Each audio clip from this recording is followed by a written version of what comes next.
1, 2, 3!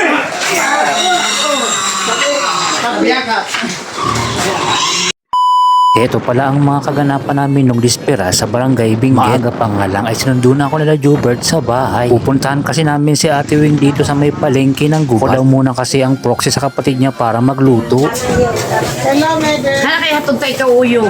Sabi nga ni Ate Wing ay sasamahan daw niya ako dun sa naghahanap para magluto. At heto na nga, kausap na nga ni Ate Wing. Habang kami naman ni Jubert ay naghihintay lang sa kanila. Hindi ko nga rin alam kung ano yung pinag-uusapan ng dalawa. Kaya syempre nag-video muna ako dito sa kapaligiran. At nung okay na nga ang pinag-usapan nila, pinapapunta na nga kami sa barangay Benguet. Pero bago yan, nagpagasolina muna kami dito sa may gas. Shoutout pala dito sa amigo natin. At yun nga, bumiyahe na nga kami papunta sa may barangay Benguet. Habang nasa biyahe nga kami ay bumuhos talaga yung malakas na ulan. Kaya huminto nga muna kami dito saglit. Sobrang lakas kasi talaga ng ulan. Pero sa tingin talaga namin ay hindi nahihinto ang ulan kaya dumiretso na kami. Kaya pagdating talaga namin dito sa may barangay Benguet ay basang-basa kami. Kahit nga ay nasa likod ako ng motor ay basang-basa pa rin ang aking damit. Buti nga itong si Jobert ay nagsuot ng kapote. Sabi nga sa amin ng may-ari ng bahay ay magkape daw muna kami. Kaya ang busing nyo for the asikaso nasa pagtimpla ng kape. At dahil sa nagkakarte pa nga naman sila ng baboy, napagdesisyon na namin na umuwi muna ng bahay para makapag-bis nga kami kasi nga basang-basa kami. Pero bago kami dumiretso sa pag-uwi, nag-ikot-ikot nga muna kami dito sa kapalibutan ng barangay Benguet. Binidyohan ko nga muna dito yung santo. Dito lang yan sa paligid ng simbahan. Halos taon-taon talaga kapag pesta dito sa barangay Benguet ay maulan. Kalipas nga ang ilang oras ay bumalik na kami dito. Tapos na nga sila sa pagkate ng baboy. Kaya kami naman ay mag-aasikaso na sa lulutuin naming dinuguan. Heto na nga po at nakapagsalang na ako. Dinuguan at paksiw na baboy nga ang lulutuin ko. Habang ito namang mga kasama ko ay nagkakate na nga ng manok. Si Kagawad Erwin Estremera pala ang nag-asikaso niya. Halos lahat nga ng mga kasama ko dito ay busy talaga. Shoutout pala dito kay Kuya. Siya pala yung may-ari nitong bahay. Nagpapasalamat talaga ako dyan kay Kuya kasi todo asikaso siya sa amin. At syempre dito rin kay Kagawad Erwin Estremera dahil siya ang nagluto ng ulam namin para sa pananghalian. Yan nga po mga bossing, luto na nga po yung dinuguan. At heto naman si Buboy talaga napakasipag. Siya ang tagahugas namin at tagahiwa ng mga gulay. Tulong-tulong talaga kami sa pag-aasikaso dyan. Para nga naman mas mabilis kaming matapos sa mga gawain namin. Nakapagluto na nga rin pala ako dyan ng kanin. Mga bandang alas 5 pa nga lang itapos na kayo magluto ng dinuguan at saka sinabawan. At heto nga si Jubert, ilalabuna na nga niya ang mga karne. Maya-maya nga lang ay nagsidatingan na nga ang mga bisita nila at nagkantahan na rin. Mga bandang alas 8 nga ng gabi ay muwi muna kami ng bahay para nga makapagpahinga kami. Sabi nga namin babalik na lang kami ng alas 12. Dumaan nga muna kami saglit dito sa may sayawan. Pasado alas 12 nga ng madaling araw, nandito na nga kami sa bahay ng paglulutuan namin. At wala na nga kaming sinayang na oras. Pinaghihiwa na namin yung mga gulay para pang sangkap. At si Jobert naman ang naghiwa ng mga karne. At ito namang si Buboy, siya ang tagahugas ng karne, ng mga gulay, mga pinaglutuan namin. Pagsapit pala ng alas 4 ng madaling araw ay nagumpisa na akong magluto. Ang una ko ang sinalang itong karne na pang igado. Nang mag-umaga na nga ay bumuhos yung napakalakas na ulan. Mga bandang alas 8 nga dyan ay tapos na nga kaming magluto. Inagahan talaga namin na matapos agad ang pagluluto para nga naman pag dumating na nga ang mga bisita ay talagang malinis na rito. At dahil nga tapos na kami maglinis at tapos na kayo magluto, nagpahinga muna kami dyan habang wala pa naman nga yung mga bisita nila. Mga bandang alas 10 nga ng umaga, pala dito yung nagtitinda ng ice cream. Halos nga lahat kami ay nalibre. Kaya sobrang nagpapasalamat talaga kami kay Kuya at nakalibre kami sa ice cream. At dahil nga sa sobrang pagod at puyat namin, pa-relax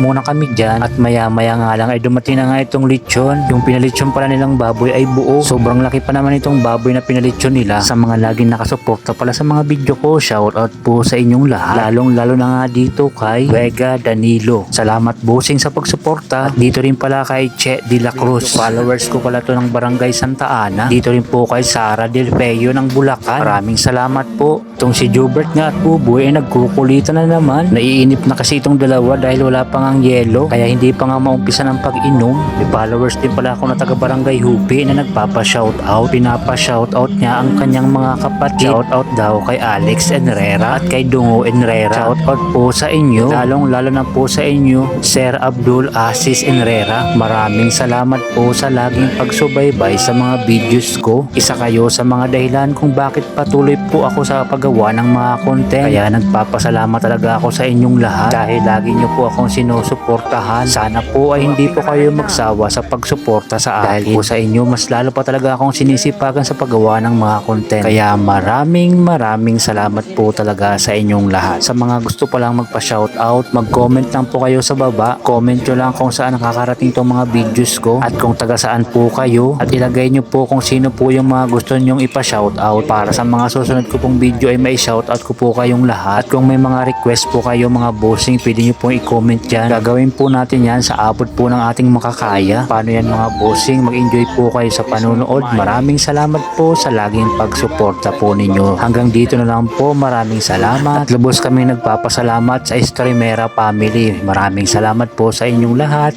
Goodbye.